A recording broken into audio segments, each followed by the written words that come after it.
This video is about a project that we've been doing with the BBC about comparing young people 100 years ago to now of young people like in this generation.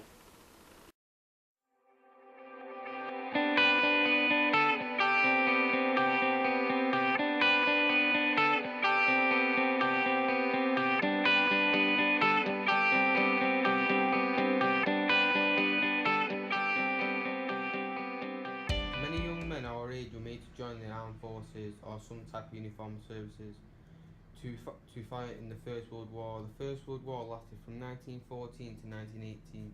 If you were living in 1916 as a young man, you would have been signed up to fight in the war without any choice. So we're just looking at now, this is some research that you've done on a gentleman called Albert Rowland.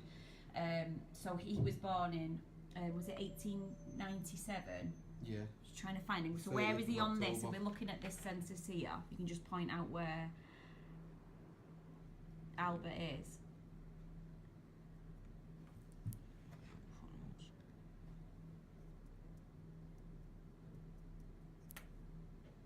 I think he's down the bottom there, isn't he? So he was living in Colne, wasn't he, in Lancashire at the time? Yeah. And he was born in 1897, wasn't he? Yeah.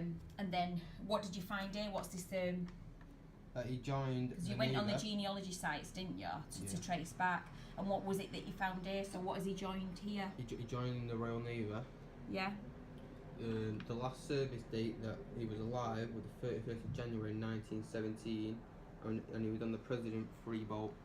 So what do you think about, I mean, so obviously a young man that was a similar age to you went straight into the army, had no choice. You're choosing to go into the army yourself, aren't you, because you want to do that. He had no choice whatsoever. How do you feel about that? What do you think, how do you think you'd feel if you were drafted into the army or into the navy and you had no choice about that matter? I wouldn't be very happy with it because it might not have been the lifestyle that he wanted to choose. Yeah, and what about, obviously because we think that he lost his life from the trace that we did. Yeah, he didn't have a chance to live his life how he wanted to live it. He was just made to have his life that way.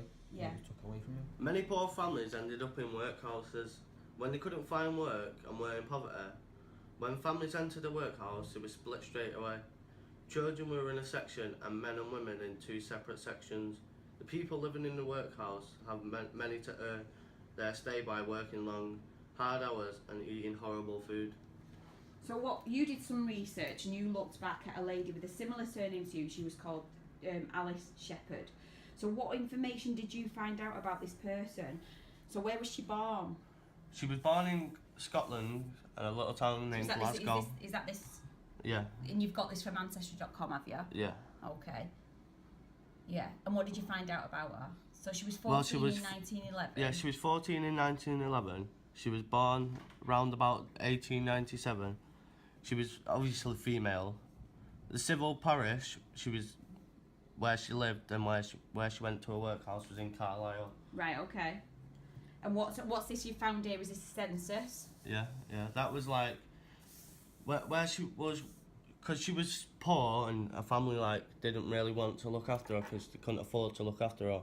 She went in a workhouse, which was basically she had inmates other people she worked with. So is this the list of the workhouses? Because it says different it says different names there, doesn't it? Yeah. Okay. There was a head of a house, which is the boss of all of them, to make sure they do work and what they're doing and so on. Right. Okay. And then what's this picture you've got here? This is the picture of the workhouse and roundabout where it was. So what do you think happened to her if she came from Glasgow? Why do you think she would go from Glasgow to Carlisle? What would she be in search of, do you think, at that young an age?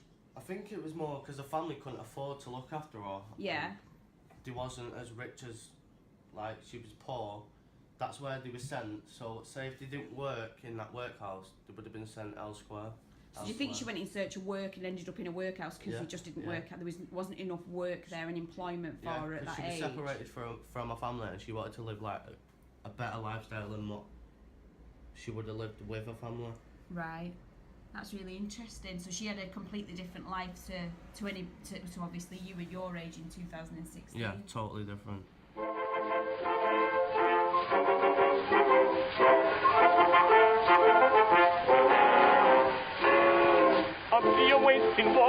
up to your eyes and such, using the kind of language that makes the sergeant blush. Oh, who wouldn't join the army? That's what we all inquire. Don't we pity the poor civilians sitting around the fire?